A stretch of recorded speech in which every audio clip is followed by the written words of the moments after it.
তো আমরা প্রত্যেক বছর যখন নিউ ইয়ার আসে তখন রেজলিউশন নিই যে নতুন বছর এসেছে একটা না কিছু করব, নতুন কিছু। তো প্রথম প্রথম আমরা ডেডিকেশনের সাথে শুরুও করি, কিন্তু ডেডিকেশন জিনিসটা কিন্তু বেশি দিন চালাতে পারি না। মাঝপথে 2-3 মাস করার পরেই হয়তো 99% ফেল হয়ে যায়।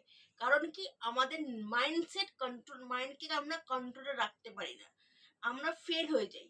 যদি আমরা মাইন্ডকে কন্ট্রোলে রাখি তাহলে কিন্তু যেটা আমরা অ্যাচিভ করতে চাই সেটাই কিন্তু আমরা অ্যাচিভ করতে পারবো। সবটাই হচ্ছে মাইন্ডের খেলা। শুধু আমরা যেটা অ্যাচিভ করতে চাই, শুধু টার্গেটটা সেট করতে হবে, আর আমাদের মাইন্ডকে বোঝাতে হবে যে এটা হচ্ছে আমার গোল, আমার অ্যাচিভমেন্ট, এটাকে করতেই হবে। মাইন্ডটাকে বোঝাতে হবে, এবং মাইন্ডের খেলা, মাইন্ড কন্ট্রোল যে করতে পারবে সে, তার কাছে সবকিছু